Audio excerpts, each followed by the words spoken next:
Grayson Grundhoefer, co-host of the Bearcast with Craig Smoak, Sikkim365.com recruiting coordinator. I like to call him that rather than analyst. He is the coordinator. Grayson, thanks for your time. I got one question. I've lost part of my voice. I'll let them, Craig and Paul, get the rest of them. But you put something up about some of what Baylor's dealing with right now, or how they will deal with it, or which is more annoying than the others, with some of the, I would say, shrapnel from the NCAA punishment involving the Pepper Hamilton report. How much of what the bans and all of that really affect them in a way that's not good? Yeah, it's actually, it hasn't even really been that bad, to be honest. I put up a note today because I kind of heard about this little 2-week pause that they were under communication-wise, and that was one of the punishments that was listed in, from the Pepper Hamilton stuff, the things of the past. So Baylor was on a 2-week pause. That ends actually on Sunday. So they'll be open up for communication once again. And pretty much all of their punishments have been, dealt with. They've pretty much done every single one of them. The only one that I believe is left is the official visits. They can only have 30 of those through the end of this year. So saying that, they're in a really good position. They've been able to kind of maneuver and navigate through kind of those punishments and try to get them over with as quickly as possible. And honestly, it hasn't really affected much on the recruiting side of things other than, a couple pauses here and there, a couple visits here and there that they couldn't allow, things like that. But yeah, it's almost over. They're almost through it. And that way they can kind of move ahead and look forward to the things that are to come, which is, a really, really good 2023 recruiting class that they've already gotten off to a great start with. Yeah, the NCAA has those real IOC type punishments. Yeah. You can't talk to recruits 2 weeks after signing day is over and 10 months before any of them can sign anyway. That was stout. It's just kind of silly. Grayson, from the chat room, from Daniel, he wants to know if Baylor has a shot at Allen defensive lineman Xena Umazulu.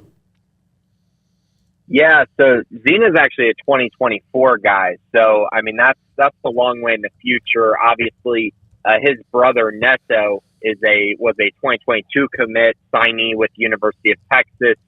He kind of had an interesting recruitment, visited Baylor quite a few times, along with his brother Xena. They actually have a cousin, Demond, as well, who's up in the, I believe he's in the New Jersey area, who he's completely blown up recruiting-wise. So, very talented family. As far as Xena goes, I would say it's probably too early to tell. He has a really nice offer list. I think he's probably going to end up being a top 50, probably even higher than that type player in the entire state of Texas. So I would say that he's probably a long shot at this point, but Baylor has built a good relationship with him. He visited quite a few times with his brother and also attended a camp. So they're still in an okay spot, but again, he's going to be a highly coveted guy. Grayson, how much did the official word on Aranda's contract reverberate around recruiting circles, if at all? Yeah, not a lot, Craig. And you know why? Because of what we've talked about for months. He wasn't going anywhere. Mm-hmm. So, the fact of the matter is, yeah, it's great to see pen to paper, but I think most of the recruits and people that kind of follow these things, it's pretty much like this was already a done deal. He said it a million times, as many ways as he possibly could have.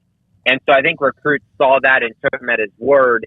And now for it to be released, I think it's just more of confirmation for what they already knew. So I wouldn't say it's a big jump in recruiting by any means, but I think it's nice to know that, there's stability there. Grayson, what's coming down the pipe here in the next couple of months for them now that their little pause is over on Sunday? Yeah, so obviously with spring ball starting it probably in the middle of March, that's when you're going to start to see more visitors on the Baylor side of things. You'll start to see guys come to spring football practices. You're going to see that kind of throughout the month of March and some of April as well. You'll see guys visit for the green and gold game in April. So, yeah, that's kind of the big thing. There's going to be a lot of unofficial visits coming up, and Baylor still hasn't decided what they're going to do with their official visits yet.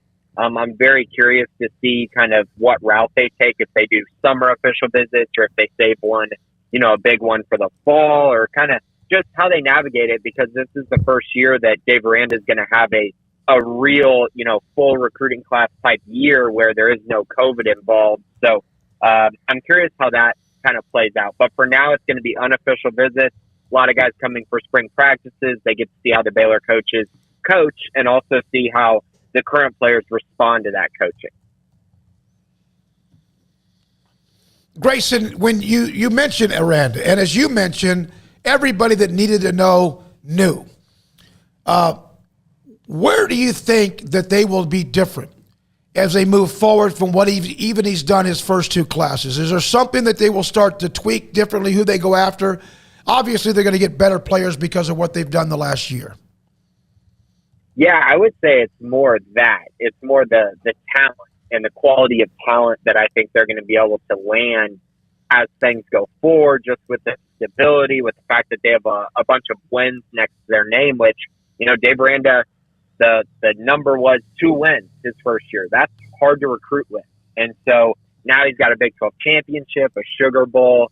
I just think there's a lot of momentum that goes into that. And, if you look at their current recruiting rankings and the guys they've landed, they've done a really good job landing high-quality guys. And I'm really curious as this, 2023 class progresses to see how many of those quote-unquote long shot type guys they end up having a real chance with late in the process.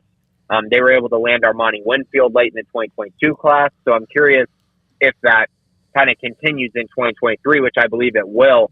Now, as far as kind of, specifics, obviously they shifted some things in the recruiting department, brought in some new people. I think that's just kind of one of those things where they want to get better at organization, evaluation, and also, frankly, going out and recruiting kids and being able to land kids in the process. So I think it's more about that, more about making sure everyone is on the same page and making sure that they're able to go out and potentially compete with every school in the country for their highest end commit. I saw you make a comment about Jakevian Rogers from Dangerfield, who appeared to be about as happy a commit, and a guy that was going to be maybe a ringleader for them. And obviously Hampton and Rogers both have decommitted. Hampton now committed to Texas. Rogers looking around. But you feel like, and again, this isn't like the bitterness or sour grapes, you feel like that they can find plenty that's just as good or better? Yeah, I really don't view that one as a loss. Rogers came in and measured under 6'1", and he was under 150 pounds when he was on campus for junior day. So I don't know. Just for me, that frame is not really ideal for what they're trying to build. And I think at the cornerback position, they're in a great spot with a lot of different recruits who I think, frankly, are just a little bit better and maybe even more than a little bit better. So I'm really not too worried about it. Now, cornerback is a position of need. It's a position that they absolutely have to address in this class, and they absolutely will. So, again, they got to figure out how to make up for that loss, but I think it gives them an open spot to go out and possibly find someone a little bit better who maybe will be more ready for the college game early on.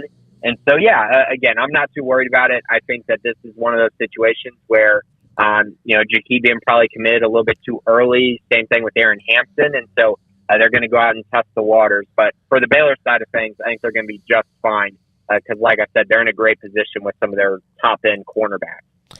Grayson, before we let you go, thoughts on men's basketball entering the weekend? Yeah, they really got to get things figured out because that Texas Tech loss was not a good one. They started off so strong, and you saw LJ Cryer hit a couple shots, and you're kind of sitting there going, man, are they really going to go into Lubbock and pull this off?